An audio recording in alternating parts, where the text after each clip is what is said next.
Okay, after inserting the diagnostic scanner, it's a small and a simple diagnostic scanner. It gave me about 15 faults with this car. Sure. Lord help. It says about 15 faults with this car, and hope you will. There's a sponsor out there to sponsor me with a good machine and camera and so on, for me to work easy. But nevertheless, the 15 faults here are they here. It says the first fault is the map sensor, P0108, that is the code.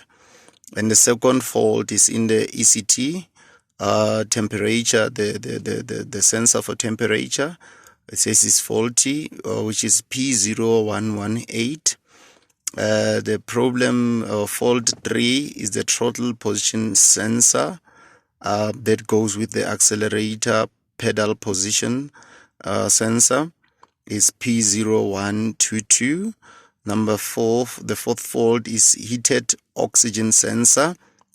Says there is a heated oxygen sensor that is not functioning. It is heated, and that is a possible fault as well. And fault number 5, 6, 7, and 8 is on the injectors, the injector manifold. All the 4 injectors are not functioning. And also it says the number 9, 10, 11, 12 fault is on the ignition coil.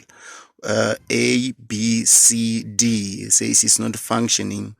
And the 13th challenge or fault is in the throttle actuator. It says that the throttle actuator is not functioning. And fault number 14 and 15, it says, is unverified. Unverified possibly because the diagnosis scanner that I'm using does not have that ability to verify that.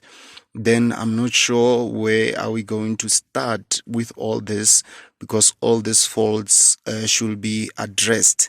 I think we can probably change the find a new second-hand ignition coil, and also see if we can't find a new second-hand injector circuit, and see whether it functions also. And but what I suspect is that there is no power going to the injector circuit and the ignition coil. There's no power going there, and we'll see from there. We'll take it from there.